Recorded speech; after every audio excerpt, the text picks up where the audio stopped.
السلام عليكم ورحمة الله تعالى وبركاته waxaad ku soo dhawaataan barnaamijkeena maanta waxaan ku soo qaadan doonaa waa maxay dhiirigelin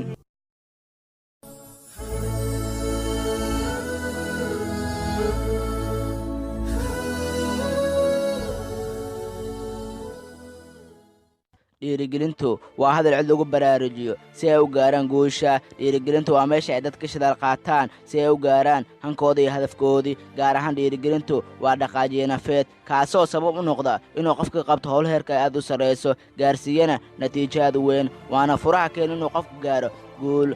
tusaale ahaan haddii aad dhahdo qof waxaan ku siinayaa $300 ee fuul buurta aad ku dheer, isla markiiba waa fuulayaa. maxaa yeelay dhaqaajiyuhu waa lacagta. ogsoonoona gaariga ma socdeen bilaa shidaal, dadkuna waa sida oo kale guul ma gaaraan ilaa ay helaan dhaqaajiye. haddaba dhaqaajiye nafeedku waxaad ku heli kartaa adigoo naftaada tusa aragti fiican, sidaa ayaad guul ku gaari kartaa insha allah. dhiirigelintu waxaa ka mid inay dadka ku dhiirigeliyaan in waalidka ku dhal ku dhiirigeliyo ama inaad ada naftaada isdhiirigeliso. qofka bini'aadamka hadduu hel dhiirigelin iyo daryeel joogta ah, waxaan shaki ku jira inuu noloshiisa guulka gaari doono, kuna noolaan doono nolol farxad leh. miyaad isdhiirigelin karin?